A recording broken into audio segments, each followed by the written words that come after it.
Tá gravando. Bom dia a todos, bem-vindo à reunião da disciplina de Urologia. Hoje temos Urologia Sem Fronteiras, que tem uma reunião conjunta com a Urologia Funcional e a Urologia Feminina. O tema hoje é um tema muito interessante sobre bexiga hiperativa. Vamos dividir a reunião em duas partes.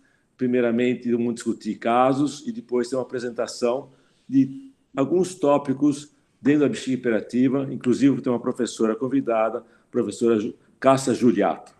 E também membros da nossa equipe, o professor Cássio Riceto e o doutor Lucas Gon. Quem irá apresentar os casos hoje é o doutor Fábio Coutro, nosso residente do 5º ano. Então, Fábio, você poderia começar com o primeiro caso?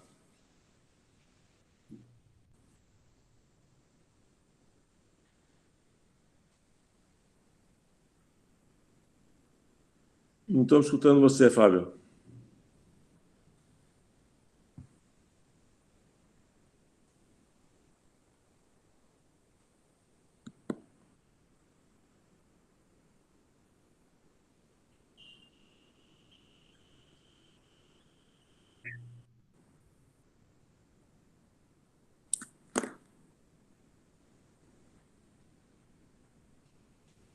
Fábio? Está sem som, Fábio.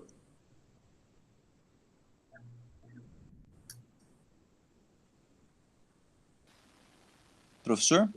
Agora sim, faz favor, pode começar. Perfeito, perdão, não sei o que aconteceu aqui. Vamos lá do início novamente. Então, paciente BNF, feminino de 45 anos, procura um ambulatório com queixa de perdas urinárias há 1 ano. Ela conta, então, urgência e incontinência de urgência cerca de 1 ano, com piora progressiva nesse período, necessidade de 1 a 2 forros por dia. Nesse contexto, ela conta polaciúria, fala que nos piores dias ela chega aí 20 vezes a urinar ao dia, e também noctúria, nos piores dias até 6 vezes, apresentando cerca de 3 a 4 perdas por dia. Não tem componente de esforço, quando tosse, quando dá risada não perde, e também sem infecções urinárias prévias. Ela não tem queixas nos demais sistemas. Previamente, ela é diabética, hipertensa e obesa grau 1. E de antecedente gestacional, tem 2 gestações com 2 partos, sendo 2 cesáreas, e nenhum aborto. E nenhum antecedente familiar digno de nota. Ok, queria perguntar para o... você tem mais coisa para apresentar? Pode apresentar. Tem, professor, é breve. Aqui só a gente fez o ICIQ para poder quantificar assim, essa perda, o prejuízo dessa perda para a qualidade de vida dela. Tem um score de 20, então importante. E ao exame físico, nada que chame muita atenção. Ela tem mucosa vaginal trófica, um prolapso anterior bem discreto, grau 1, e teste de esforço negativo. Muito Tem bom. laboratoriais sem alterações também. Ivan Selegato, como é que você inicia o tratamento para esse paciente? Bom dia, professor. Então, a paciente ela tem um quadro de urgência miccional, né, caracterizando aí uma síndrome de bexiga hiperativa. Então, além da urgência, ela também tem incontinência urinária. Primeiramente, nós temos que começar com tratamento clínico-comportamental, né? Ela tem um quadro de noctúria importante, então orientar o uso programado da ingesta hídrica, pedir para que umas 3 horas antes dela ir dormir, reduzir o uso de qualquer líquidos, diminuir a ingesta de café, de qualquer outro alimento que seja irritativo para a parte da bexiga. Então, chá, café, refrigerante, líquidos gaseificados, e também, por conta até dessa incontinência urinária, alguns trabalhos mostram que a fisioterapia também pode ajudar um pouco. E, de qualquer forma, isso seria o primeiro tratamento. Se isso realmente ela tem um score importante na qualidade de vida, acho que já dá também para introduzir o quadro de um anticolinérgico. Tudo bem, mas eu quero saber, você não foi muito assim não acreditou muito na fisioterapia do assoalho pélvico. Você pode falar, podemos fazer. Ok, Fábio, com essa conduta do Ivan, que não foi muito contundente sobre a fisioterapia, como é que essa paciente evoluiu? Perfeito, senhor. Ela tinha um ultrassom também de rins em vias urinárias sem alterações. E a gente foi mais ou menos nessa linha aí que o Ivan comentou. A gente começou com orientações gerais, mudança de estilo de vida, especialmente com controle de comorbidades, micção programada, programação de ingesta de fluidos, também perder peso, atividade física. Só que assim, por conta da queixa dela, que já era bastante importante, com bastante repercussão para a qualidade de vida dela, a gente optou por já entrar com a medicação, começando com oxabutinina 5mg, durante uma semana, de 12 em 12 horas, depois de 8 em 8 horas, e deixamos um retorno para ela em 2 meses. Ela voltou em 2 meses, só que ela falou que ela só conseguiu tomar a medicação durante 20 dias, que ela não tolerou os efeitos colaterais. E teve uma melhora muito discreta, né, porque foi um período pequeno, e já parou, e ela volta bastante sintomática para a gente. Eu queria aproveitar a professora Cássia, que está com a gente, ela é ginecologista. Vocês viram que o urologista não acredita muito em exercício do assoalho pélvico, fisioterapia. E o ginecologista, como é que está assim, a opinião do ginecologista sobre esse tratamento, que é muito comum na Europa, pouco comum nos Estados Unidos, e os fisioterapeutas estão tentando defender essa área? Nesse caso dessa paciente, que é um quadro de síndrome de bexiga hiperativa, né, os exercícios perineais não têm um impacto tão bom como no caso das pacientes com incontinência urinária de esforço. Mesmo nas pacientes com incontinência urinária de esforço, o que a gente vê é que as pacientes melhoram um pouco, mas que elas não têm uma adesão a esse programa de tratamento muito longo, e que mais ou menos metade das que melhoraram voltam a apresentar sintomas, e a gente acaba tendo que operar essas pacientes. Eu acho que é uma realidade um pouco diferente que as pacientes com bexiga hiperativa, porque para as pacientes com bexiga hiperativa, a gente pode associar na fisioterapia uma estimulação do tibial posterior transcutânea, né? Esse tratamento nos guidelines americanos, ele constitui uma terceira linha de tratamento, porque lá nos Estados Unidos eles fazem a estimulação do tibial posterior pericutânea, né? E aqui no Brasil, pelo menos aqui no CAISM, a gente tem essa opção por via transcutânea, com resultados bons.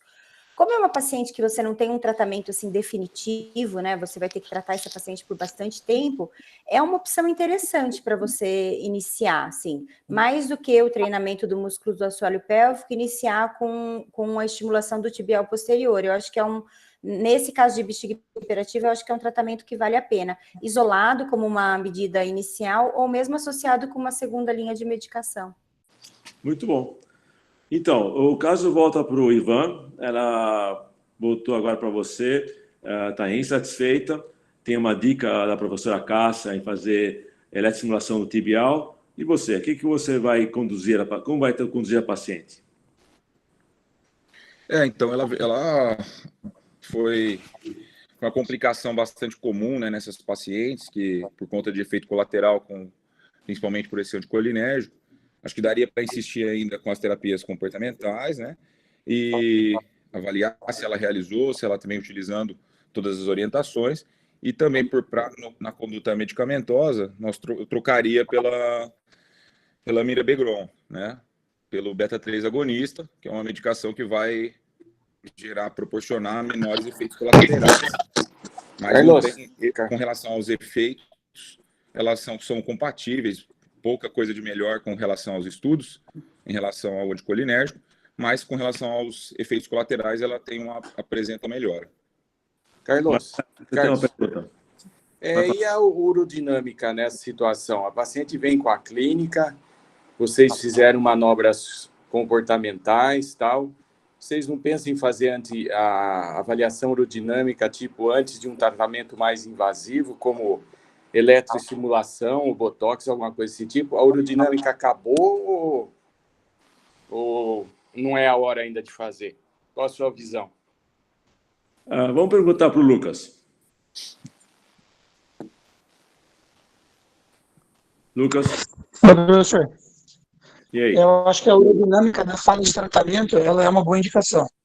Então, antes de tratamentos mais invasivos, considerando a fase de tratamento, ela é uma boa invasão. Então, antes de botox, eu acho que é interessante. Na fase de tratamento clínico também ela é bem indicada. Então, seria isso aí.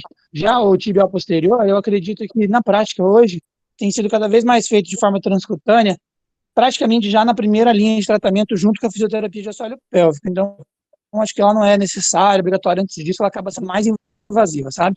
Mas nesse caso aqui, após uma recidiva ou uma fase de tratamento, tá bem indicado assim. Muito bom. Então é isso. A urodinâmica só na no terceira fase de tratamento. Como é que evoluiu essa paciente, Fábio? Perfeito, professor. Como ela teve a recidiva, assim, a despeito da medicação e tudo mais, a gente entrou aqui para realizar a avaliação urodinâmica. Nela é possível ver que a paciente já apresentou na fase de enchimento, assim, desde o primeiro volume infundido, desde cerca de 50 ml, ela já começou a apresentar algumas contusões na fase de enchimento, sintomáticas, a grande maioria com perdas, e elas atingindo até 50, 58 centímetros de água. A capacidade citométrica máxima ficou em torno de 259 mililitros, complacência relativamente preservada. A gente fez também manobras de esforço, tanto tosse quanto valsalva, sem perda assim, muito considerável, mas é interessante ver que ela tinha contração após a realização dessas manobras de esforço. E para urinar, ela teve um bom fluxo, aí, 20 ml por segundo, não fez uma pressão muito alta do detrusor, com um bom volume urinado. Cássio, esse resultado da avaliação urodinâmica poderia te sugerir que é um paciente que provavelmente responda mal a um tratamento farmacológico? Eu acho que sim, porque veja que são contrações de início muito precoce e em grande quantidade, contrações fásicas, mas muito, muito frequentes, né? Eu desconheço algum paper, Dr. Carlos, que tenha relacionado especificamente o número de contrações ou a prematuridade das contrações com a falha de um ou outro tratamento farmacológico. Eu acho que essa aerodinâmica, ela tem como mérito também a avaliação da fase miccional da paciente, que mostra que, apesar dessas contrações de muita frequência, ela não desenvolveu ainda, secundariamente, algum quadro de um assoalho pélvico hipertônico e uma consequente disfunção na fase de esvaziamento, que é muito comum em pacientes que têm sintomas de longa data. Muito bom, exatamente, chama atenção, essa é uma fase de enchimento muito comprometido. Então, Rodrigo, com esse quadro, qual a sua indicação agora? Rodrigo Bocos. Bom dia a todos. O quadro é uma paciente que tem uns sintomas bastante importantes, né? E pela urodinâmica a gente vê que realmente tem justificativa aí, né? Desses sintomas. O próximo passo eu já apostaria no Botox. Eu acho que ele tem uma resolutividade maior do que os medicamentos via oral nesse caso. E apesar de ter um tempo menor aí de ação, né, de 6 a 9 meses, para ela talvez seja uma boa solução nesse momento. Eu queria perguntar para o Adriano. O Rodrigo quer indicar Botox. Para 145 anos, uma perspectiva de vida mais 40 anos. Você está prevendo, então, fazer no mínimo mais 40 aplicações de Botox. Qual a sua opinião? É complicado, né, professor? Fora o preço. Mas, assim, acho que para o nosso meio não tem muito para onde fugir, não. A outra alternativa seria a neuromodulação, né? Mas é caro e então eu acho que tem que ser o Botox mesmo, no meu entender. Alguém tem outra opinião? A minha opinião é contrária ao Botox. Eu acho que esse caso, ele ele teve um escalonamento aí bem rápido da dose da oxibutinina, talvez tivesse esperado um pouco para não incidir esses efeitos colaterais aí tão abruptamente e já desanimar a paciente. Eu acho que poderia ter sido feito um segundo escalonamento para combinação com a mirabegrona, mas, realmente, pelo quadro urodinâmico, chance de responder é pequena. Caso não responda, eu sou a favor, nessas pacientes mais jovens, a neuromodulação sacral. Eu acho que, no longo prazo, o efeito do custo inicial do neuroestimulador acaba se diluindo. Já tem trabalhos mostrando que em 5 anos já se equiparam os custos e em 10 anos já tem vantagem da neuromodulação. Os novos neuromoduladores têm uma vida média de entre 10 a 15 anos e existe também uma perda da resposta à toxina botulínica com o decorrer dos anos. Isso em torno de 5 a 10 anos, alguns pacientes estão perdendo a resposta à toxina botulínica. Mas vamos ver. Ok, vimos as possibilidades, nós temos limitações de custo, tanto para a toxina botulínica quanto para a neuromodulação. Então, Bocos, como é que você escolheu e como é que foi a aceitação da doente sobre possíveis tratamentos? Então, professor, a gente... inicialmente a gente escalonou a terapêutica via oral, a gente começou com solifenacina, que ela voltou depois de um mês, ainda com queixas, a gente não conseguiu acertar muito bem, e progredimos para a mirabegrona, na qual ela teve uma melhora dos sintomas, porém ficou inviável do ponto de vista financeiro para ela. Então, dessa maneira, a gente progrediu a terapêutica, mas a gente foi para a aplicação da toxina botulínica intravesical. Aqui tem um vídeo, vou colocar aqui, vamos ver se vai dar certo. Tem um vídeo aqui para poder mostrar o procedimento, né?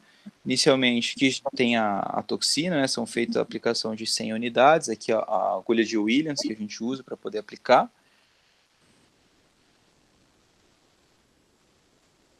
Aqui todo o material pronto, né? Cistoscopia inicial da paciente, que não revelou nenhuma alteração, nada que preocupasse. E... deixa eu passar um pouquinho. E na sequência aqui a gente tem a aplicação da toxina botulínica, foram feitas 20 injeções do intradetrusoras de meio ml, e a gente faz ele dividido, procurando evitar a região do trígono vesical. Aqui já é o aspecto final, depois das punções.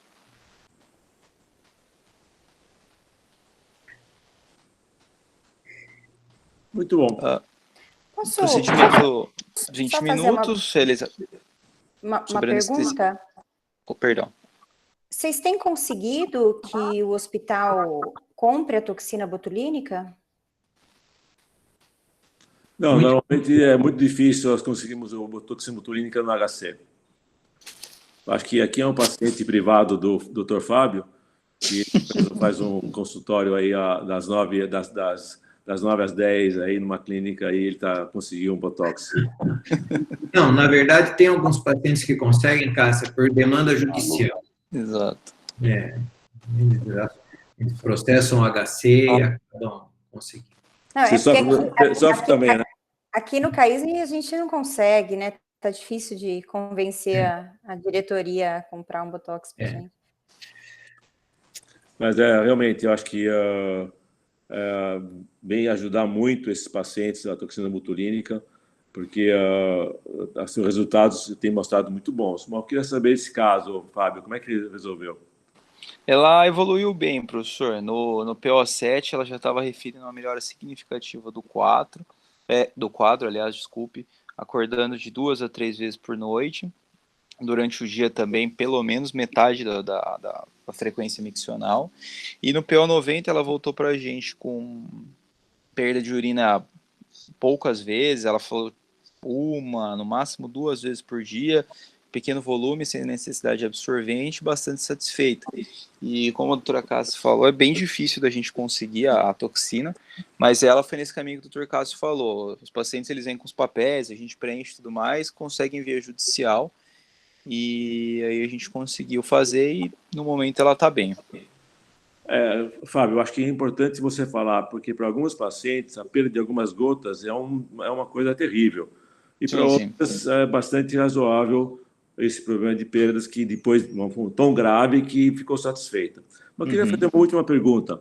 Lucas, nós sabemos que a base da bexiga, na região do trígono, é a região mais inervada. Por que você evita essa região, uma vez que você poderia também melhorar não só a contratilidade, mas também a sensibilidade vesical? Então, professor, essa parte ela tem uma origem embrionária diferente e o trígono vesical, assim como o colo vesical, ele vai relaxar no momento da contração, né, no momento do esvaziamento miccional.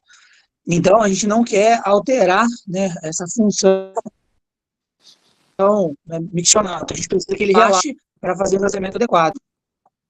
Então, se a gente injetar a toxina botulínica, pode atrapalhar, né, o esvaziamento vesical. Por isso, a gente faz a injeção no detrusor ou no trígono. No passado, o grande receio era que isso pudesse promover um refluxo vesicolateral.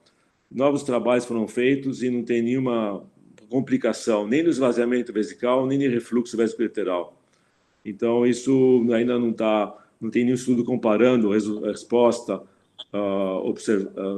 isolando o trígono ou não. Mas a tendência, você pode fazer no trígono, não tem contraindicação atualmente formal. Carlos, posso fazer uma pergunta só, rápida? É o Ricardo. Pode falar, Ricardo. O volume intravesical para a realização das injeções de Botox, ele é padrão para os pacientes adultos ou ele toma por base a urodinâmica feita previamente? As unidades injetadas? Não, o volume para fazer a injeção, para ter a distensão vesical. Eu não entendi. Você quer saber quanto você injeta na bexiga? Quanto de volume tem na bexiga? Você padroniza, vai botar 150, 200, 250, ou você toma por base algum cálculo na urodinâmica que, em geral, é feita previamente para os pacientes? Não, eu não conheço nenhum cálculo de volume vesical. Cássio, você tem alguma noção sobre isso? Não, mas empiricamente a gente tenta não distender muito a bexiga para que a punção, a agulha tem 1 centímetro de profundidade para que a punção seja feita no detrusor. Senão você pode traspassar o detrusor. Agora, não tem uma medida. Isso é importante, porque já tem casos descritos que você ultrapassando o detrusor e se for dentro da cavidade peritoneal, o paciente pode apresentar uma astenia transitória. Então, isso tem que ter um cuidado importante. Ok, Ricardo, não tem um volume específico, é um volume não muito cheia que você consiga fazer as aplicações.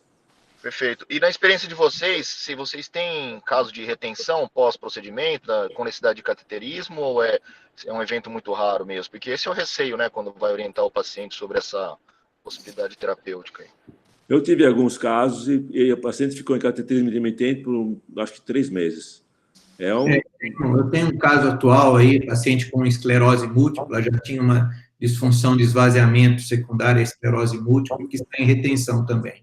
O paciente tem que ser treinada para autocateterismo sempre.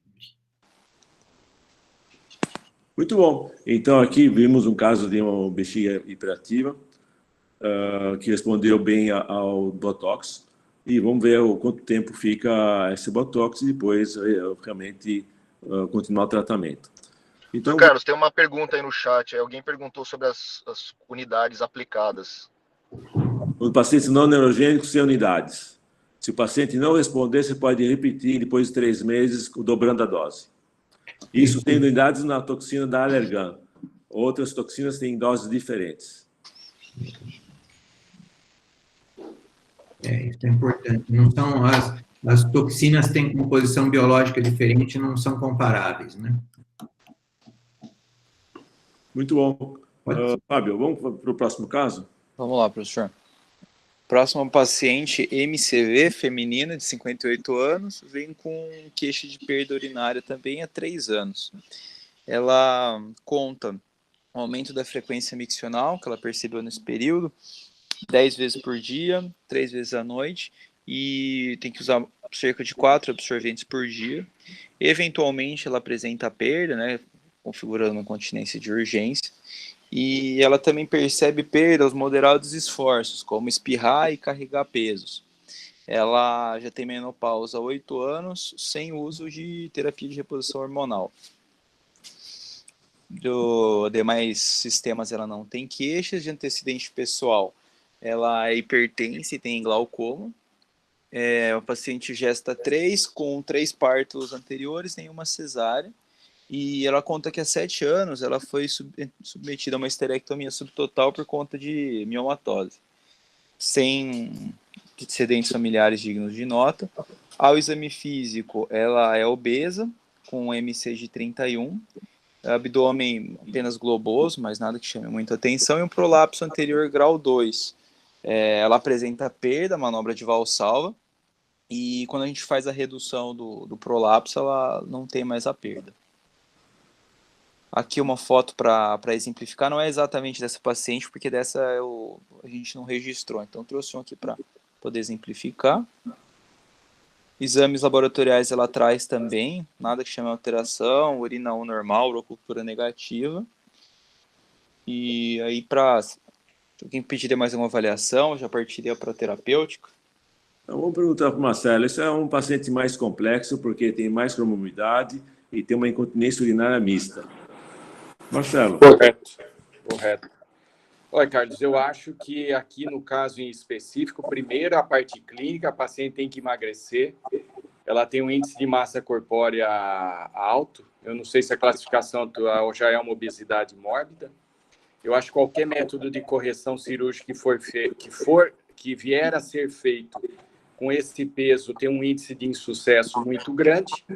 E no caso específico, como ela tem sintomas irritativos antes da correção cirúrgica, eu faria uma urodinâmica. Então, meu raciocínio é perder peso, melhorar a parte clínica e urodinâmica agora para saber se eu entro com um antimuscarínico ou algo assim, melhora a parte irritativa dela, antes da correção cirúrgica. Ok, Marcelo. Você fez todas as recomendações, a paciente volta daqui 3 meses, com as mesmas queixas, e não emagreceu nada. Perfeito. E aí? Eu tenho 2 opções, Carlos. Ou eu não opero, falo para ela que o índice de insucesso é grande, ela vai continuar com a incontinência, vai usar um sintomático, ou exponho para ela que a correção cirúrgica deve ter um insucesso muito grande. Eu acho que a gente tem que ser realista, porque você pode fazer uma técnica brilhante, você pode corrigir a distopia, você pode fazer um sling de aponeurose ou com material sintético, e com esse índice de massa corpórea, daqui 1 ano, ela recidiva e vai falar que sua cirurgia não ficou boa.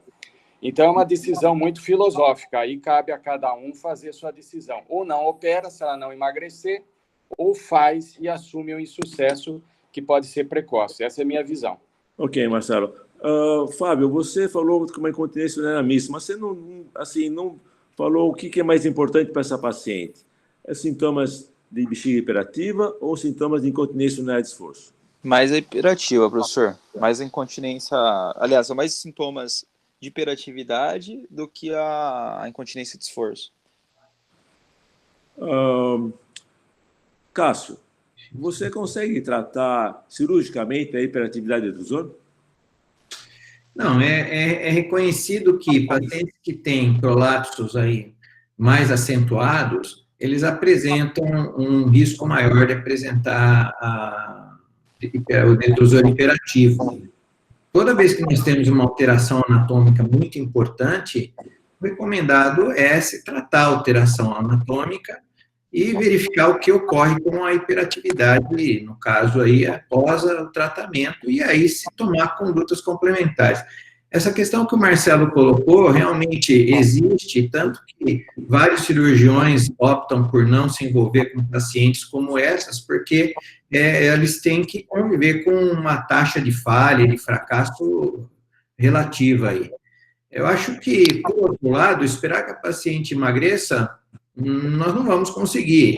Eu acho que tem que se explicar direito ao paciente, pontuar tudo no termo de consentimento e seguir o tratamento dela, mas eu teria uma tendência de complementar o estudo da paciente com uma avaliação urodinâmica e possivelmente iria operá-la, sim. Cássio, tem um trabalho, um autor alemão que recomenda fazer tratamento cirúrgico em todos os pacientes com bexiga hiperativa, falando que você põe um sling ao nível do colo uterino, que isso você melhora a bexiga hiperativa e você não precisa usar medicamento e está tratada a paciente. Por outro lado, esse trabalho não foi mais muito discutido. Como é que está isso? Existem 2 estudos que eu conheço publicados nesse sentido, né? São 2 estudos que realmente não foram publicados em revistas de grande impacto. Se nós formos estudar aí o aspecto da fisiopatologia, do detrusor hiperativo relacionado a pacientes que têm prolapso, eu acho que faz muito sentido você agir ali no anel pericervical por meio de uma cirurgia para que a gente tenha melhora aí dos resultados, né? Então, apresentados resultados de melhora muito importantes, da ordem aí de 80% para cima com o tratamento cirúrgico.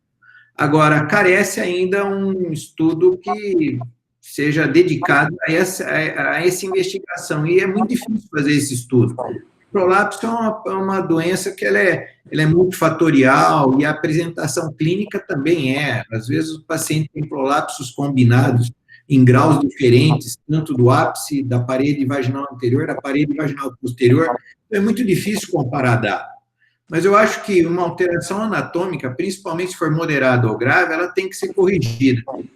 O que poderia se questionar é você indicar uma cirurgia de reposicionamento do anel pericervical em uma paciente que tem um prolapso pequeno assintomático.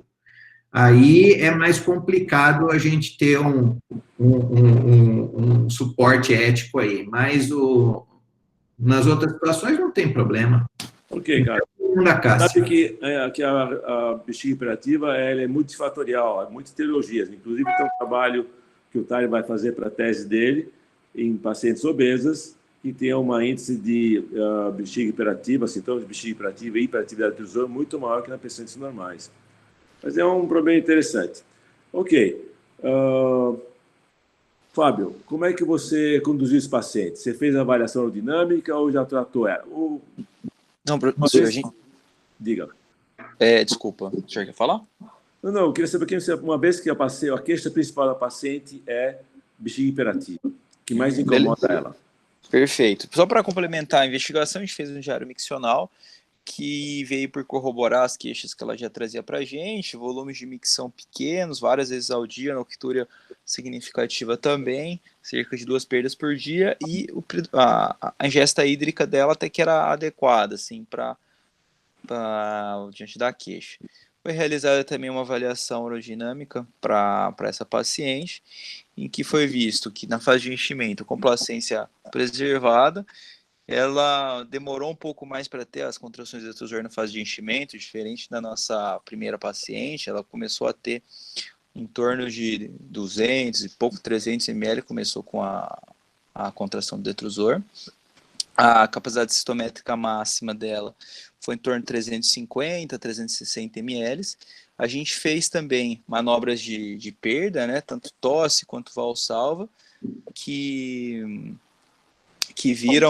constataram perda, e ela também apresentou algumas contrações voluntárias do detrusor após as manobras provocativas aí de esforço. Ela urinou bem, fluxo de 27 ml por segundo, 390 ml. Muito bom. Foi solicitado um ultrassom também, nada digno de nota. E diante disso, a gente foi, diante do prolapso, essas queixas, a gente realizou uma correção específica para ela. Eu trouxe algumas fotos aqui para exemplificar, peço desculpas que não são dela também, mas a gente não acabou não registrando. Aqui a gente já tem a região do prolapso dissecado, mobilizado, e aqui o aspecto final, essa paciente fez uma perinoplastia também, mas a nossa do caso não fez.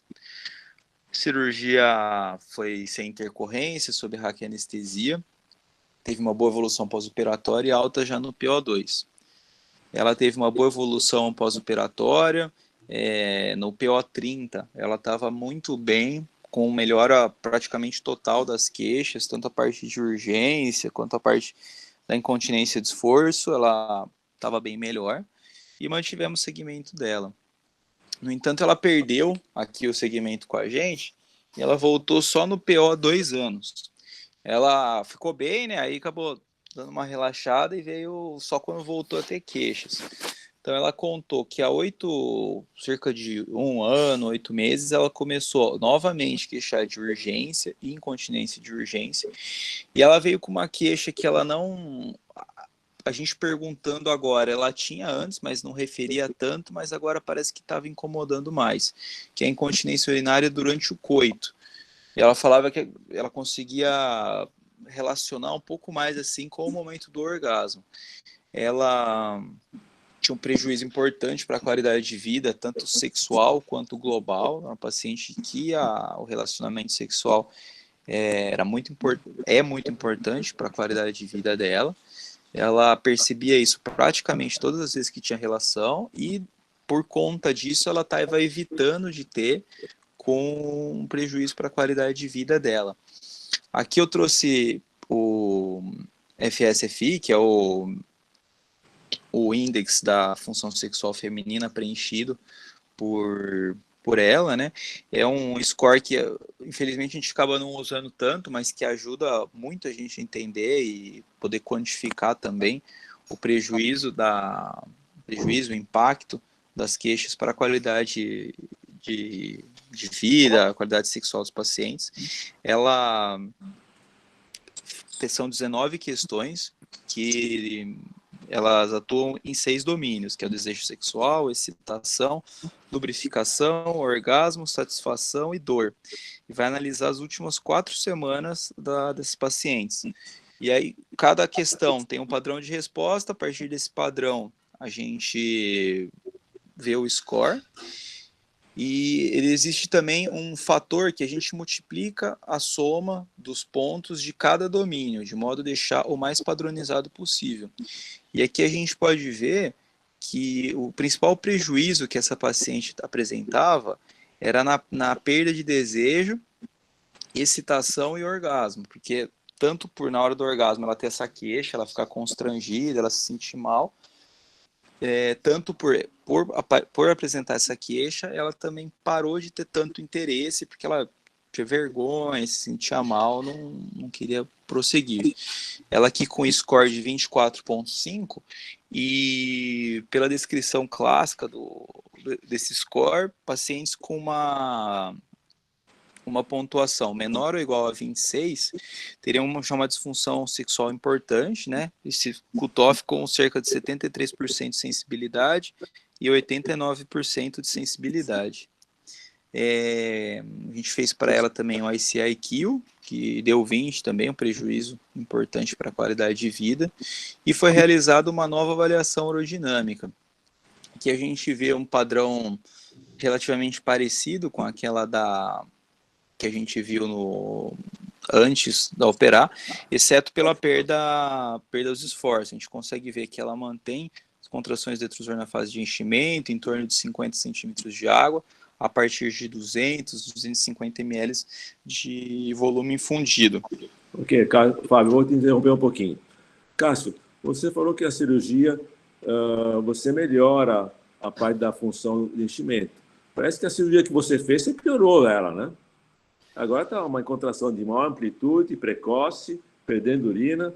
Então, Cássio, a sua teoria não está fazendo água, está fazendo água.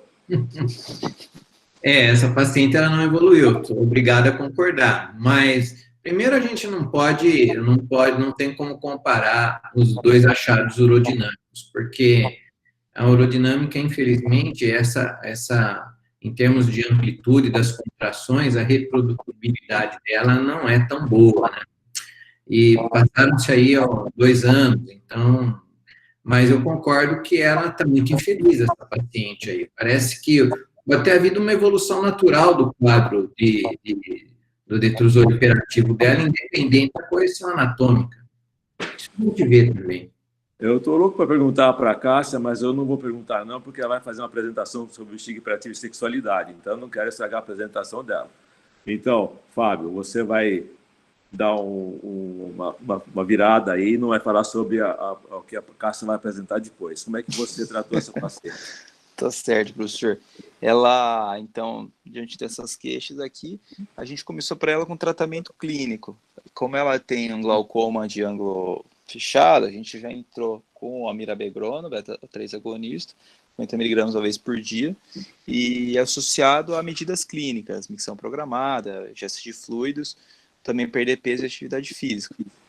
Ela voltou com a gente 2 meses depois, com a melhora significativa da incontinência de urgência, porém ela mantinha ainda essa incontinência urinária relacionada ao coito.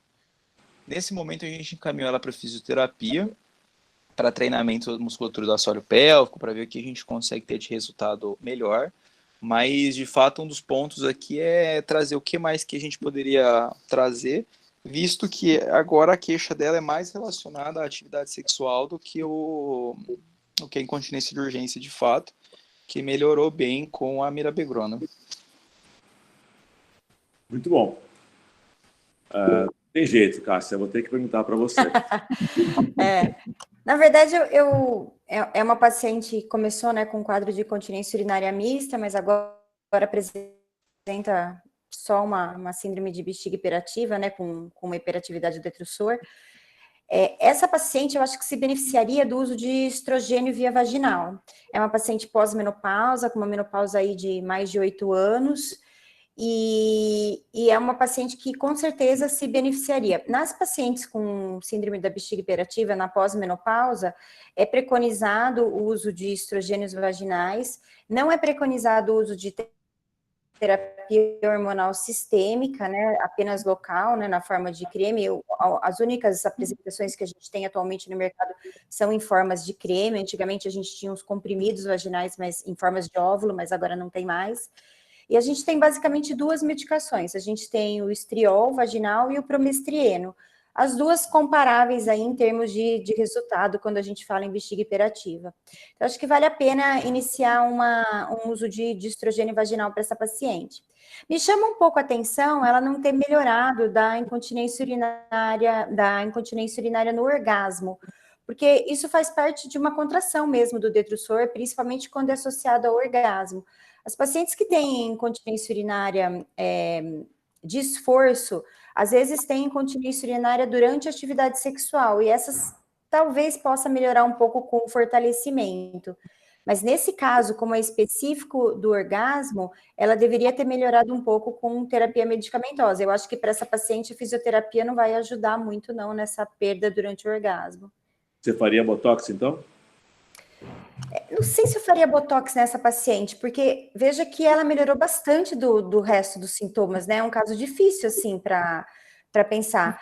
Não sei, acho que antes do botox, talvez eu tentasse associar um anticolinérgico para ver se tem um efeito adicional. Ela tem glaucoma. Glaucoma de ângulo fechado. Tá com... Agora, é difícil, né, professor? Como é que você indica botox para uma paciente por causa da perda ao orgasmo apenas, né? É complicado isso. Eu tentaria primeiro o estrogênio, apesar de achar que... Você faz estrogênio, concordo com você, mas se ela não melhorar, você vai... Ela tá uma queixa que ela está se procurando. Se ela mantiver a queixa, e se essa queixa tiver impacto na qualidade de vida, que deve ter, né? Porque uma incontinência ao orgasmo realmente tem um impacto muito grande na qualidade de vida, acho que eu faria sim, faria um botox daí nessa paciente. Porque a gente acaba tendo que tratar as queixas, né? Sem dúvida. Muito bom. Fábio, então, como é que ela evoluiu com esse tratamento com estrógeno?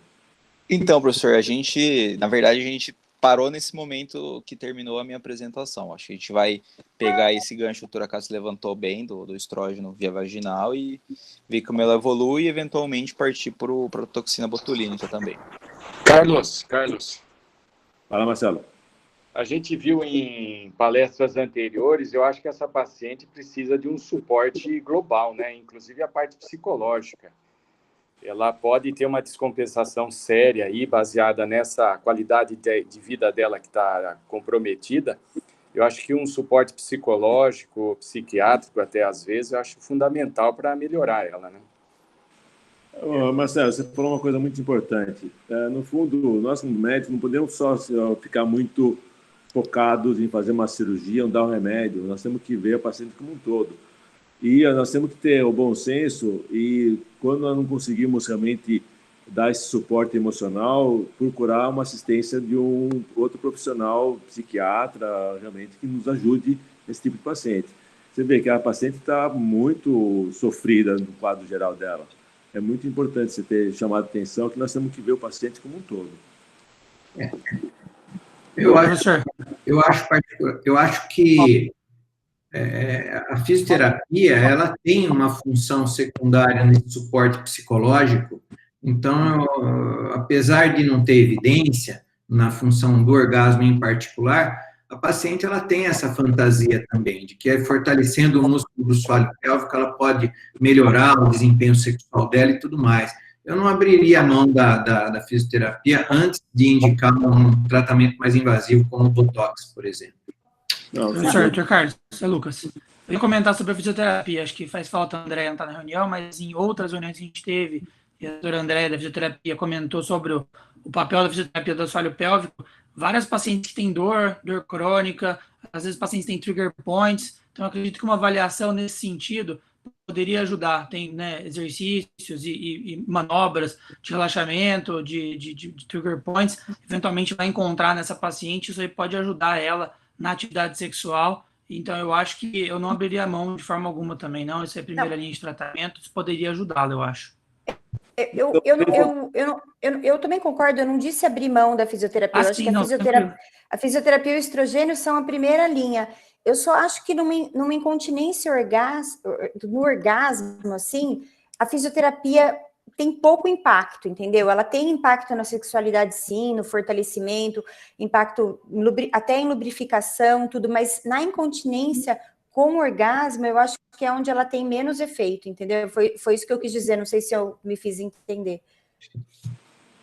Tem uma pergunta aqui no chat, professor Carlos, do Marco Rodstein, que é radiologista, sobre a indicação de um estudo de imagem nessas pacientes com prolapso. A Cássia, ela inclusive orientou teses nesse sentido, né? Eu participei da banca de uma delas. O estudo de imagem, Marco, ele tem, através da ressonância dinâmica da pelve, ele é muito útil em pacientes que têm prolapsos complexos e, sobretudo, recidivados. Agora, numa paciente que não tem uma cirurgia prévia, ele acaba tendo um papel mais secundário. Não sei a opinião da Cássia. É isso mesmo, acho que só em casos complexos e recidivados. Num caso que nem como dessa paciente, acho que não acrescenta muita coisa na evolução e no tratamento dessa paciente. Essa é uma pergunta interessante que foi discutido no congresso da ICS esse ano, também sobre a necessidade de fazer ressonância magnética. Tem imagens muito boas, maravilhosas, mas não é indicado em todo mundo, somente, como o Cássio falou, em casos especiais. Bom, acho que nós vamos passar agora para a segunda fase da nossa reunião, Urologia Sem Fronteiras. Hoje nós temos o patrocínio, o apoio do Laboratório Astellas. Infelizmente, o café vai ser virtual, cada um na sua casa, no seu cafezinho, depois da reunião. Mas, então, eu queria convidar o professor Cássio para falar sobre a Mirabegrona, os melhores trabalhos de 2020.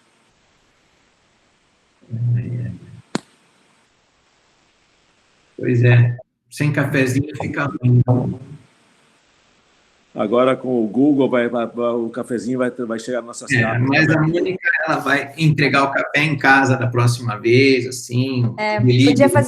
Tem que fazer um convênio com as telas e com a iFood, né? Daí já vem o café junto.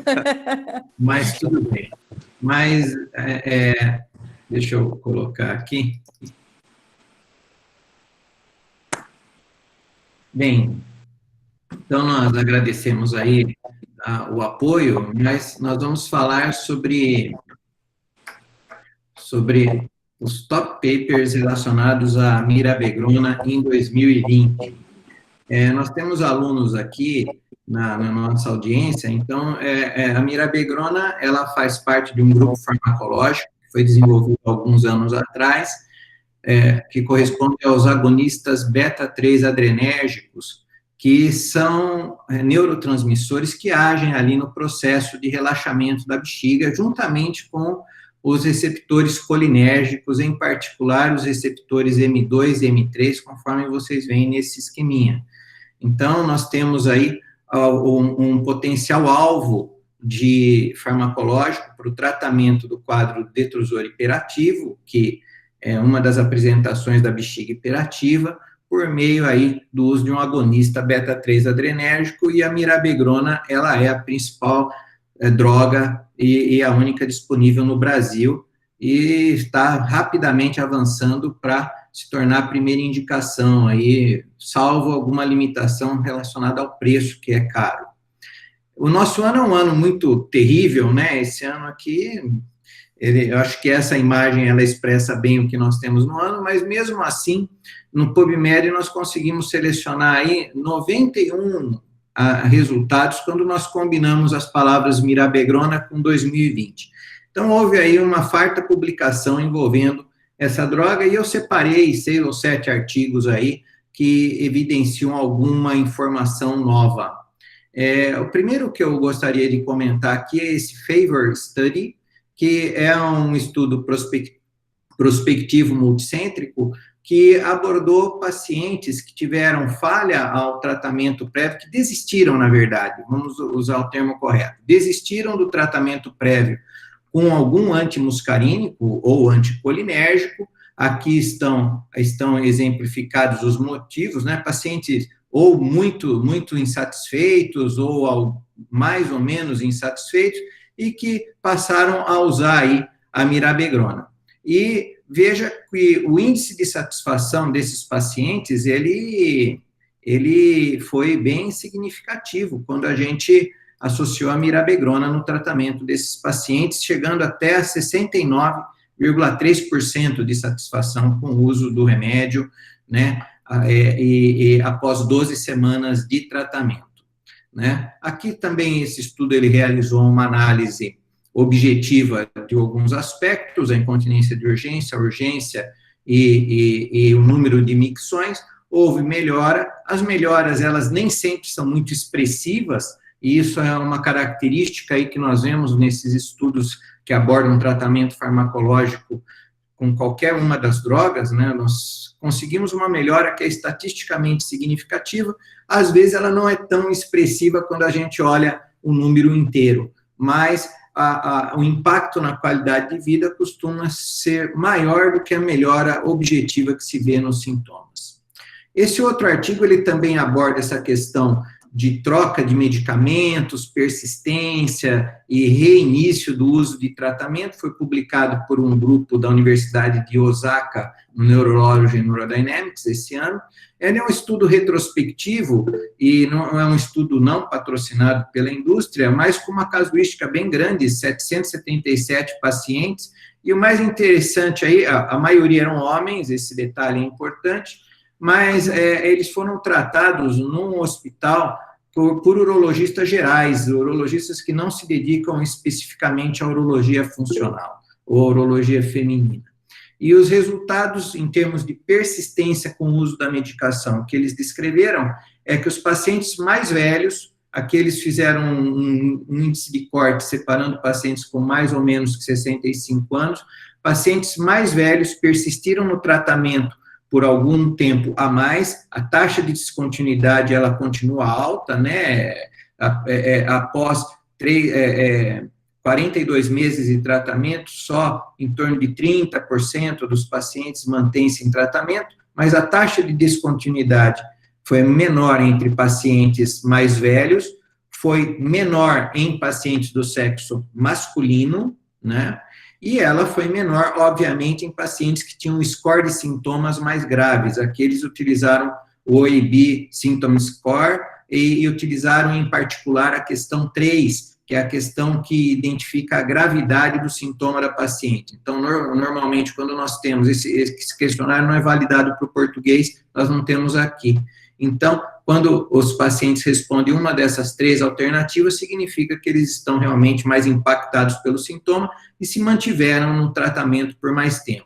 Os autores, eles comentam, fazem uma discussão muito interessante a respeito do tempo ideal de manutenção do tratamento com drogas, em especial com a mirabegrona. Eles sugerem um tempo mínimo aí de 6 meses, eles sugerem uma descontinuidade do tratamento quando o paciente tem uma melhora importante. É um artigo muito interessante para ser discutido mais detidamente em algum momento.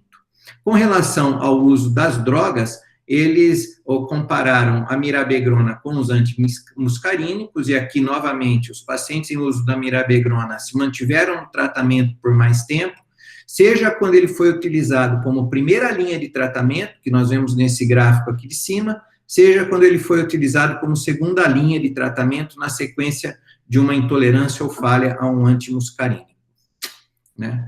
Algum aspecto também foi publicado com relação à mirabegrona em pacientes idosos. Eu destaco aqui o Pillar Study, que é um estudo que foi capitaneado lá no Canadá, pelo Adrian Wag e pelo Sander Hershon, mas teve também algum patrocínio da própria Astellas, que é um estudo fase 4, que abordou pacientes com mais de 65 anos, que foram comparados versus placebo, né? 70% desses pacientes eram do sexo feminino e, como nos estudos padrão, a análise foi feita depois de 12 semanas, uma análise mais curta, portanto, que no estudo anterior. Aqui tem o organograma do estudo, a mirabegrona ela foi escalonada de 25 para 50 miligramas ao longo do estudo, e os dados objetivos com relação à diminuição do número de micções foi favorável à mirabegrona, bem como o número de episódios de incontinência nas 24 horas em relação ao placebo, tanto na análise geral, quanto quando a análise foi segmentada entre pacientes com menos de 75 anos ou mais de 75 anos, certo? Em ambos os subgrupos houve uma melhora expressiva aí. A conclusão é a conclusão óbvia. Eu deveria também ter frisado aqui que esse estudo ele abordou apenas pacientes com incontinência de urgência ou a bexiga hiperativa úmida, que são pacientes que têm uma resposta ao tratamento que normalmente é pior. E vale dizer aqui, principalmente para os graduandos que nos ouvem, que sempre, em tratando-se dessas disfunções miccionais, há um efeito placebo. Vocês vejam que mesmo os pacientes que tomaram placebo tiveram alguma melhora com o tratamento, mesmo usando placebo, embora foi menor do que com a mirabegrona. Um outro aspecto que vem sendo comentado há muito tempo é o aspecto do risco de demência relacionado ao uso de anticolinérgicos, né, para várias aplicações, e na bexiga hiperativa também, mas esse ano foi publicado no Neurology and Neurodynamics um estudo, o primeiro autor é o Roger Dmytrovsky, que fez uma análise, uma revisão sistemática e meta-análise desses dados. Então, eles fizeram uma pesquisa na internet, na literatura, chegaram a 6 estudos que eles consideraram comparáveis, e esses 6 estudos estão apresentados aqui, nesse gráfico, e eles chegaram aí a um índice, a um risco relativo 1,46% maior de desenvolvimento de demência entre pacientes que usaram anticolinérgico, o que significa 46% mais risco, né, nesses pacientes de desenvolver demência. Inclusive, na discussão, eles apresentam que esses quadros, essas alterações cognitivas, não demência propriamente dita, poderiam já se estabelecer após períodos curtos, até de 3 meses após o início do uso do anticolinérgico, alterações cognitivas mais sutis. Também houve alguma publicação com relação à mirabegrona em crianças. Eu gostaria de destacar aqui esse trabalho, que é um trabalho argentino, né, mas publicado numa revista relevante, o Journal of Pediatric Urology. É um trabalho lá do Hospital Nacional de Pediatria, professor Dr. Juan Carlos Graham, de Buenos Aires, e que abordou o tratamento com mirabegrona em pacientes com sintomas do trato urinário inferior de origem neurogênica, né, disfunção neurogênica do trato urinário inferior, usando a terminologia correta, em crianças. Eram todas com menos de 18 anos, né? Foram incluídas pacientes com bexiga neurogênica já em cateterismo intermitente limpo, ou que foram refratários ali à oxibutinina, ou à toxina botulínica tipo A, que é o Botox, né? Esses pacientes foram tratados com uma dose de mirabegrona de 25 miligramas, avaliados após 3 meses, e eu acho interessante que eles foram avaliados por meio de estudo urodinâmico. Então, aqui nós temos um dado urodinâmico, coisa que não é muito comum em estudos envolvendo tratamentos clínicos na população adulta. E vocês vejam aqui, a primeira linha dessa tabela apresenta a capacidade cistométrica máxima, com o uso da mirabegrona, houve um aumento aí de 125 mililitros, que é um volume bem considerável, né? E da pressão detrusora máxima no final do enchimento, essa pressão detrusora aqui. Ela também, houve um decréscimo de 12 centímetros de água. Portanto, é uma informação aí nova com relação ao uso da mirabegrona em crianças. E, finalmente, aqui, eu consegui encontrar alguma informação nova relacionada ao uso da mirabegrona em pacientes homens com sintomas do trato urinário inferior. Esse é um estudo chamado CONTACT, que foi publicado também na Neurology and Neurodynamics, agora em janeiro de 2000, né? E esse estudo, ele avaliou pacientes que receberam de início, não como add-on, não que receberam no segmento do tratamento, receberam de início pacientes com LUTs mistos, né, com sintomas de armazenamento e de esvaziamento, e receberam ou a tadalafila, ou, né, como monotratamento, ou a tadalafila combinada com a mirabegrona. Eu lembro que a tadalafila não é uma droga normalmente de primeira linha para tratamento do LUTs, então eu achei bem interessante esse paper, porque ele traz aí algumas informações diferentes da nossa realidade, né?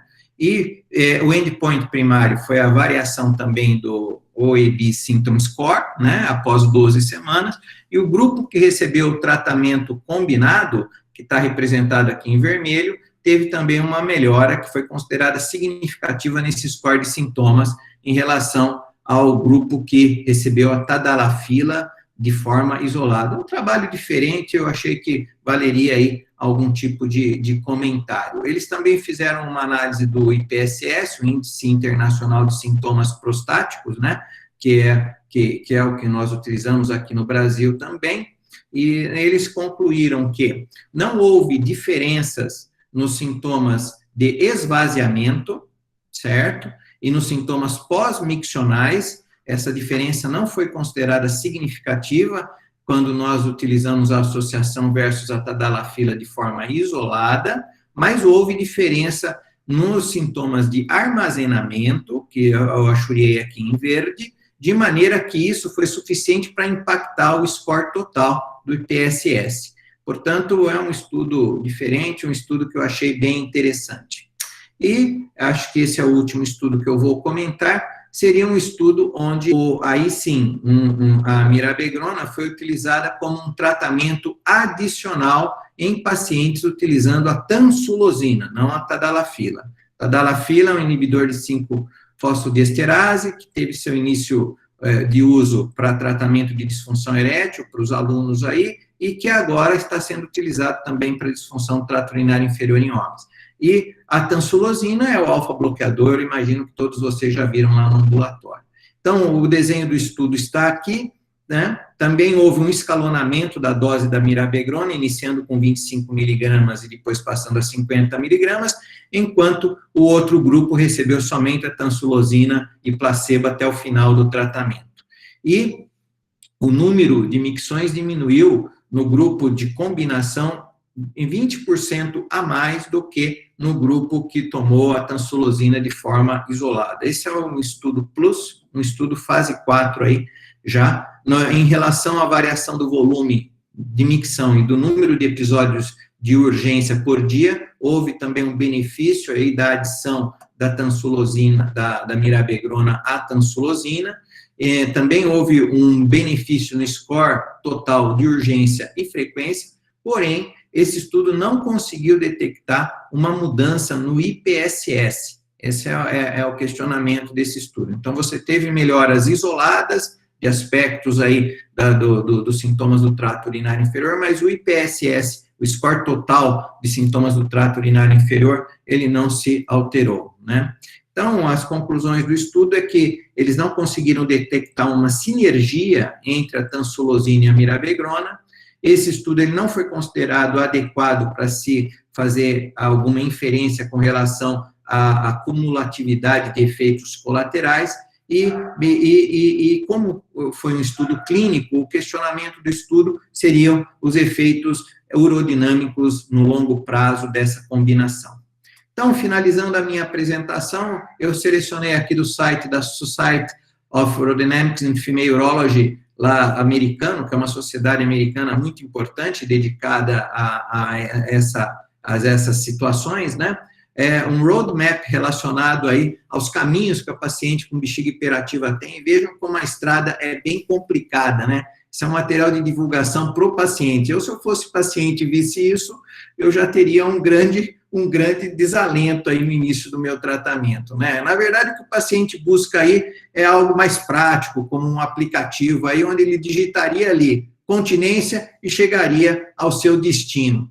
Isso não é tão fácil de se encontrar, mas eu acredito que com a mirabegrona nós estamos no caminho correto.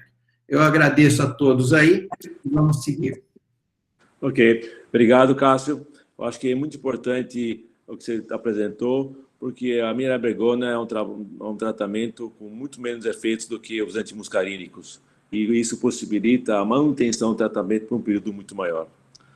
Ok, agora vamos na apresentação da Cássia Juliato. Estamos todos muito curiosos o que você vai apresentar sobre bexiga hiperativa e sexualidade. Nós sabemos que você fez um trabalho recente, publicou esse trabalho sobre sexualidade e bexiga hiperativa, e queremos ter detalhes sobre o seu estudo. Cássia? Primeiramente, professor, obrigado pelo convite. É um prazer estar aqui participando da reunião da urologia. Queria agradecer muito a oportunidade. E vou compartilhar minha tela. Vocês estão vendo a tela? Estamos vendo, sim. Então, assim, a definição, então, de bexiga hiperativa é de conhecimento, né, de todos vocês, é uma síndrome de urgência. Eu só queria chamar a atenção aqui para o fato de mais ou menos 1/3 das pacientes apresentarem incontinência quando tem a bexiga hiperativa, e vocês vão poder ver durante a apresentação que o fato da paciente ter incontinência tem um impacto grande na sexualidade. Então, quando a gente fala em bexiga hiperativa, normalmente é uma síndrome que tem um impacto muito grande na qualidade de vida da mulher, e um dos aspectos que estão relacionados a esse impacto na qualidade de vida é realmente o impacto na vida sexual, que faz com que algumas dessas pacientes evitem a relação sexual e evitem o contato com o parceiro. Se a gente relembrar um pouco assim, o ciclo sexual feminino, é um ciclo bastante complexo, né, que envolve vários aspectos aí da sexualidade, mas de uma forma bem simplificada, envolve o desejo, a excitação, o orgasmo e a satisfação, então, com a relação sexual de uma forma bem simplificada. Quando nós vemos pacientes com bexiga hiperativa, a primeira coisa que elas podem ter e que a gente consegue observar é uma diminuição no desejo sexual. Essa diminuição do desejo, ela acontece por vários motivos, mas entre os mais importantes, por medo do odor de urina, por medo de ter incontinência durante a atividade sexual, por um sentimento de vergonha e uma perda de autoconfiança. Quando a gente vê o aspecto da excitação, o que a gente observa é um aumento do tempo necessário para essa paciente se excitar. E essa paciente também refere medo de incontinência, uma dificuldade muito grande de ter um relaxamento que é necessário, né, para a atividade sexual. E as pacientes com urgência, elas têm, às vezes, uma necessidade de ir ao banheiro, interrompendo o processo da atividade sexual e prejudicando a excitação. Também a gente observa, quando a gente fala em orgasmo, um tempo maior para essa paciente conseguir atingir o orgasmo. Essas pacientes referem de dor e desconforto, que são um dos aspectos muito importantes na sexualidade. As pacientes que têm incontinência têm medo de incontinência, e as pacientes que têm urgência referem que o sentimento de urgência, a sensação de urgência atrapalha, então, no orgasmo. E, a hora que a gente vê a satisfação dessas pacientes com relação sexual, há uma diminuição muito grande da satisfação, fazendo com que essas pacientes tenham uma sensação de perda da sexualidade e um medo de rejeição de parceiros, dos parceiros atuais e de novos parceiros também. Então, é bastante complexo, né, essa interação entre os sintomas urinários e a sexualidade. Uma coisa importante quando a gente fala em mulheres incontinentes, de uma forma geral, seja por bexiga hiperativa, seja por incontinência de esforço ou mista, é que até 30% das pacientes têm uma perda urinária durante a atividade sexual. Normalmente as pacientes não referem isso na consulta, isso tem que ser questionado e perguntado, como o caso clínico que foi apresentado, né, que num primeiro momento a paciente não referiu isso. A bexiga hiperativa associada à incontinência, ela normalmente tem uma perda no orgasmo, e a incontinência urinária de esforço clássica, normalmente ela tem uma perda durante a atividade sexual e não relacionada ao orgasmo. E a gente vê muito uma diminuição da libido, queixa de secura vaginal e de dor. Então, esse daqui é um estudo que ele observou, então, o impacto da bexiga hiperativa na função sexual, e vejam que são dados bastante alarmantes. 43% das pacientes, elas referem que tem dor durante a atividade sexual, são pacientes todas com bexiga hiperativa. Até 73% tem um impacto no orgasmo, com uma dificuldade de atingir o orgasmo ou uma incapacidade de atingir o orgasmo. E só 1/3 dessas pacientes estão satisfeitas com a qualidade da sua relação sexual, então são números bastante alarmantes. Esse é um estudo que faz parte do EPILUTS, né, que foi um estudo bastante grande, aí, com aproximadamente 3.000 homens e mulheres, e eles avaliaram a função sexual dessas pacientes também. Nesse primeiro bloco à esquerda, a gente tem a avaliação dos homens e à direita das mulheres. O que a gente pode ver aqui é o impacto da incontinência na função sexual. Vejam que 20% das mulheres continentes tinham diminuição do prazer sexual e 25% das incontinentes, mostrando, então, números significativamente maiores de mulheres incontinentes. E 18% das continentes tinham redução da atividade sexual, redução do número da atividade sexual e até abstenção sexual total, versus 23% das mulheres incontinentes, mostrando então que a incontinência nessas pacientes é uma coisa que piora muito a qualidade de vida delas. Esse foi um dos estudos que a gente realizou aqui em parceria com o Dr. Cássio, na avaliação da disfunção sexual em mulheres com bexiga hiperativa. Foi um estudo com 267 mulheres, foi avaliado os outros aspectos, como ansiedade e depressão. Dessas 267, 260 tinham relação sexual. Foi utilizado o questionário, o FSFI, que já foi apresentado. Como foi dito, o FSFI ele tem um corte de 26,55. Quanto menor o índice do FSFI, maior o risco de disfunção sexual. Então, é inversamente proporcional. Quanto piores os scores, maior a disfunção. Nessas pacientes, o score global foi de 19 e 76,9% tinham disfunção sexual, o que é um valor bastante grande. Na literatura, o que a gente vê é que pacientes com bexiga hiperativa, elas têm em torno de 25% até 75% de disfunção sexual. Então, são valores bastante grandes, o que a gente encontrou aqui na nossa população, né, na população que frequenta o ambulatório. Aqui é esse mesmo estudo que a gente fez, mostrando só, então, os scores de FSFI, e a gente dividiu em 2 grupos, nas mulheres pré-menopausadas e nas pós-menopausadas. 122 mulheres eram pré-menopausadas e 145 eram pós-menopausadas. E o que a gente observa é que, realmente, pacientes pacientes na menopausa têm scores muito piores de sexualidade, sejam nos scores gerais quanto nos específicos. Em todos os domínios, as mulheres com bexiga hiperativa estavam piores na pós-menopausa.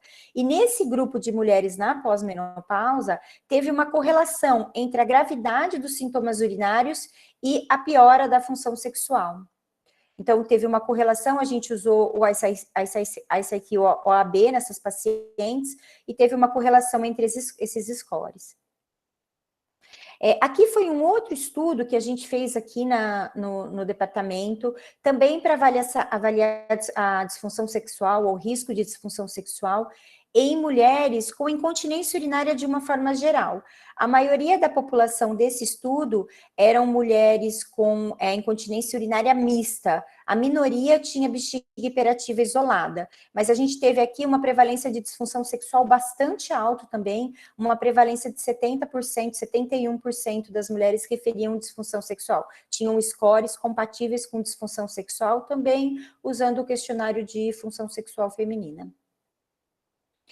E como que o tratamento, então, da bexiga hiperativa tem impacto na sexualidade da mulher? Então, nós temos poucos estudos que avaliam o tratamento da bexiga hiperativa na sexualidade, são estudos não randomizados e, às vezes, com um N muito pequeno. Com mirabegrona, a gente tem 2 estudos, esse é o primeiro estudo, com 50 pacientes, eles foram divididos, então, antes e depois de 3 meses de tratamento, e o que a gente consegue olhar é que houve uma melhora de todos os scores, menos do score dor, no questionário de função sexual feminina. Então, só dor não teve melhora, mas teve melhora de desejo, excitação e até de orgasmo. E o trabalho não fez uma correlação entre a melhora dos sintomas urinários com a melhora dos questionários de sexualidade, mas a gente teve também aqui uma melhora dos sintomas urinários. E vejam que as pacientes continentes, elas tinham scores melhores do que as incontinentes, mas ambos os grupos aqui tiveram melhora da função sexual. Nesse estudo, mais ou menos 1/3 das pacientes tinham disfunção sexual com esses scores menores do que 26,55. O segundo estudo que a gente tem com mirabegrona na literatura é um estudo com 85 pacientes. Essas pacientes foram divididas em 2 grupos, mas não foram randomizadas. Um grupo não foi tratado e um grupo foi tratado com mirabegrona 50 mg por dia. E o que a gente observou no estudo, né, o que os autores observaram, foi que não houve melhora nos parâmetros de sexualidade com o questionário de função sexual, e houve uma melhora significativa entre o antes e depois, também utilizado 12 semanas, no questionário FSFI nas pacientes que usaram mirabegrona. Teve uma revisão sistemática sobre o uso de mirabegrona em bexiga hiperativa, e essa revisão sistemática juntou esses 2 artigos, esses 2 apresentados, tendo um N aí de 120, e observou, então, que teve um impacto na função sexual, só não houve melhora na excitação e na dor, mas todos os outros aspectos da função sexual tiveram melhora com o tratamento da bexiga hiperativa, e o que é discutido é que a melhora da função sexual está associada normalmente à melhora dos sintomas urinários. Com relação a outras drogas utilizadas no tratamento da bexiga hiperativa, a gente tem aqui 6 estudos que avaliaram a função sexual. Um desses estudos é um estudo com mirabegrona. Os outros estudos, a maioria utilizaram toterodina. Teve um estudo que usou solifenacina e mostrou 70% de melhora na função sexual, também usando o FSFI. O FSFI é o questionário mais utilizado quando a gente fala de sexualidade. Teve um estudo aqui que ele usou 5 tipos de anticolinérgicos, incluindo a toterodina e a solifenacina. Normalmente, esses estudos, eles usaram a medicação por 12 semanas. Todos eles mostraram uma melhora da função sexual. E uma coisa bastante interessante aqui é que eles falam em melhora da lubrificação com o uso de anticolinérgico. Isso é uma coisa bastante curiosa, porque normalmente os anticolinérgicos eles estão associados a uma secura das mucosas, né? Então, como que melhora a lubrificação vaginal? Uma medicação que normalmente está associado com uma diminuição da lubrificação e não com um aumento. Mas esses 5 artigos aqui que incluíram anticolinérgico, todos eles mostraram uma melhora da lubrificação.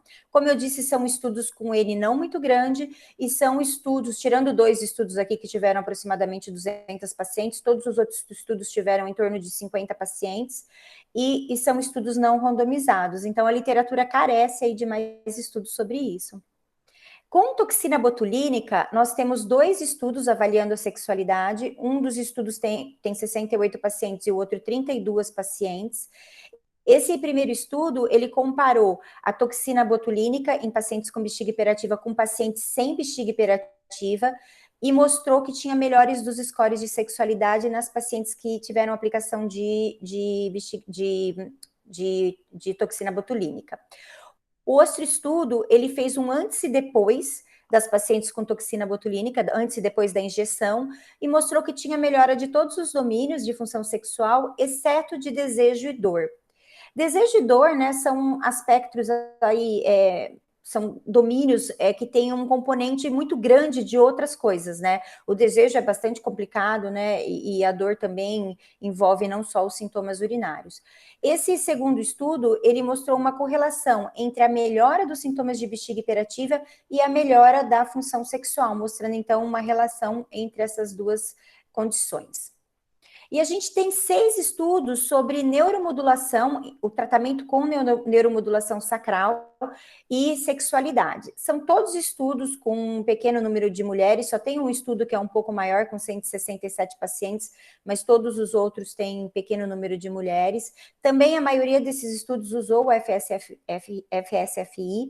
E o que aconteceu? O que aconteceu foi que todas tiveram melhoras dos scores de sexualidade.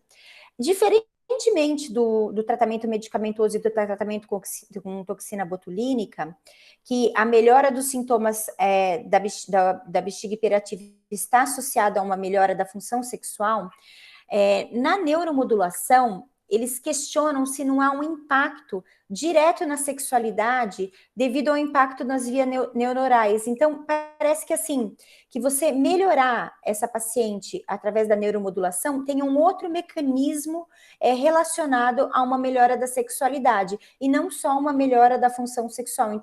Então, a neuromodulação teria uma ação direta sobre a sexualidade, não só sobre os sintomas urinários, o que é bastante interessante. O fato é que todas melhoraram também e todos os tratamentos, então, estão associados a uma melhora da função sexual. Então, de uma forma bastante resumida, a gente tem evidência clara entre os sintomas de bexiga hiperativa e disfunção sexual. Em pacientes com bexiga hiperativa molhada, que são aquelas que têm incontinência, então a gente tem piores scores de sexualidade. Pacientes na pós-menopausa também apresentam piores scores de sexualidade e, normalmente, o tratamento implica numa melhora dos sintomas da bexiga hiperativa e isso, na maioria das vezes, está correlacionado de uma forma linear com uma melhora dos scores de sexualidade. Obrigada. Muito obrigado, Cássia. Cássia, chega uma dúvida que nós temos. Quanto tempo se demora para aplicar o teste FSFI? São 19 questões, professor, demora em torno de 15 minutos, mais ou menos. É um questionário que é interessante, mas é um questionário bastante acadêmico, né? É um questionário voltado para pesquisa. É o questionário mais utilizado, principalmente porque ele foi desenvolvido baseado nesse ciclo aí da sexualidade da mulher, então você consegue avaliar esses domínios e traz essa informação interessante, né, que nem essa informação aí dos anticolinérgicos e da lubrificação, como ele avalia separadamente a lubrificação, a gente consegue ver os diversos pontos da sexualidade, né. Então, que nem, vejam, o desejo é uma coisa muito multifatorial, né, não é só o sintoma urinário que implica no desejo, né, então a gente consegue ver isso separadamente, e essa é a grande vantagem, né, de usar o FSFI. Vou aproveitar mais a sua presença aqui. Quando a paciente vem com queixa de bexiga hiperativa, você, na primeira consulta, se pergunta para ela sobre a sexualidade? A gente tem que perguntar sobre alguns aspectos, assim, né? Essa incontinência coital, né, é uma coisa que a gente tem que perguntar. E tem que tentar associar se é uma perda ao orgasmo ou se é uma perda durante a atividade sexual. Eu acho que isso é um fator importante, assim, para direcionar o tratamento, né? Principalmente porque, assim, tem uma porcentagem muito grande de mulheres que têm incontinência urinária mista, né? Eu acho que isso ajuda no tratamento, ajuda a gente a fechar o raciocínio de ver qual que é o sintoma mais importante dela e por onde a gente vai direcionar o início do tratamento, né? Mas a paciente já tem uma certa vergonha, reticência em procurar devido à bexiga hiperativa molhada. Imagina na primeira consulta você já põe o carimbo. E você, como é que está a tua sexualidade? Ela não senta na cadeira, respira fundo, fala, eu volto daqui 15 dias? Eu acho que, assim, as questões da sexualidade, a gente tem que sentir qual paciente que você consegue trabalhar num primeiro momento e qual paciente você demora mais um pouco, né? Isso não só com bexiga hiperativa, né? Acho que é como vocês fazem bastante sexualidade também, né? Masculina, inclusive. Mas, assim, é uma coisa que você precisa ir sentindo a paciente e vendo como é que a relação médico-paciente vai fluindo. Tem pacientes que não tem problema em falar de sua sexualidade, né? E tem pacientes que são mais reservadas. Eu acho que depende caso a caso de como vai fazendo. Na maioria das vezes, eu concordo com o senhor, é difícil você avaliar a sexualidade numa primeira consulta. E eu acho que o questionário fica mais para trabalhos acadêmicos mesmo, e menos para o consultório. Agora, como o tratamento não muda, que você vai usar antimuscarínico ou beta-3 agonista, você não pode também, talvez, avaliar isso numa segunda, terceira consulta? Com certeza, eu acho que sim, acho que não tem problema. A gente pode ir avaliando progressivamente. É como eu disse, eu acho que você tem que ir sentindo as pacientes e como a paciente se sente melhor, assim, durante a consulta. Alguém gostaria de fazer uma pergunta para a Cássia? Aproveitar a oportunidade, ela está, assim, trazendo os conhecimentos, não é sempre que a gente tem a oportunidade de ter ela aqui com a gente. Você está sem som, Cássio. Não, esse tema aí é muito interessante, é um tema que a gente, como urologista, tenta fugir, né? Mas eu acho que a apresentação da Cássia foi perfeita, esclareceu muitas questões, eu não tenho muitas dúvidas para ela, não. Me chama um pouco a atenção a carência que a gente tem, né, de trabalho sobre sexualidade em bexiga hiperativa, né? Porque, vejam, são 2 artigos com mirabegrona, são 5 artigos com anticolinérgico, né? E todos muito pequenos, com desenho não satisfatório, né? A gente não tem aí um desenho randomizado, não tem tempo de segmento longo, veja, são só 3 meses. E 2 com toxina botulínica, é muito pouca literatura, né? Avaliando sexualidade. Esse trabalho que a gente fez com a aluna do Cássio, né? Com a Iane, foi publicado super fácil, num jornal com um impacto grande, então carece de estudos mesmo, né? É uma área que eu acho que a gente tem que explorar um pouco mais, é uma oportunidade aí que a gente tem de desenvolver mais trabalhos, né? Sem dúvida. Nós temos interesse em avaliar mulheres obesas mórbidas. Além de apresentarem o maior índice, proporção de bexiga hiperativa, a sexualidade está muito afetada, mas o FSFI não pega bem essas perguntas. Tem que fazer algumas outras perguntas para se abrirem mais e outros problemas não aparecem. Eu acho que para a obesidade mórbida precisa de mais um pouquinho de coisa, assim. Acho que não dá só o FSFI. Bem, eu agradeço muito, Cássia. Imagina, Lucas, foi um prazer. Eu que agradeço o convite. Lucas, queria fazer uma proposta para você. Nós estamos muito perto do horário. Eu acho que você vai fazer uma apresentação muito corrida.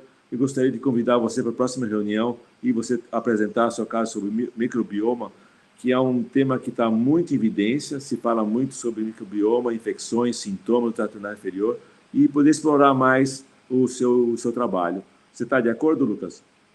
Sim, professor, sem problema. Acho que o horário está bastante avançado. Aproveitar só para fazer um comentário, agradecer a doutora Cássia pela aula, acho que foi muito interessante. E a gente vê hoje em dia que talvez as pessoas hoje estão falando mais um pouco de sexualidade, a gente vê muito em redes sociais esse tipo de discussão, talvez porque a pessoa ali atrás do seu celular, ali na rede ao sentar cara a cara com o médico, talvez tenha um pouco menos de inibição, e eu acho que essa geração vai chegar, vai envelhecer com a gente, vai chegar mais no nosso consultório mais para frente, talvez tendo menos dificuldade de falar sobre esse assunto, e talvez eu veja um campo para desenvolvimento de aplicativos, porque talvez seja mais fácil essas pessoas responderem a um questionário num aplicativo do que para o médico sentado atrás de uma cadeira, de uma mesa, né? Então, eu acho que talvez sejam aí perspectivas futuras, talvez com perguntas acessíveis, talvez não tão grande, de 15 minutos, isso aí seja uma coisa mais acadêmica, mas talvez isso venha a ajudar a gente na prática no futuro. Acho que a medicina está mudando, acho que isso aí são coisas para a gente pensar para o futuro. Eu concordo, Lucas, a medicina está mudando, nós estamos enfrentando novos meios de comunicação e nós temos que nos atualizar e não ser reticentes a essas novas mudanças. Bem, estamos em cima da hora. Agradeço muito a Cássio Juliato, ao Cássio Risseto pelas apresentações e a todos vocês que participaram da nossa reunião. E convido a todos vocês a próxima quarta-feira. Também não deixo de agradecer o apoio do Laboratório Externos. Então, bom dia a todos. Até a próxima reunião. Cássio, alguma coisa? Não, obrigado. Bom dia a todos. Bom dia. Tchau, bom dia.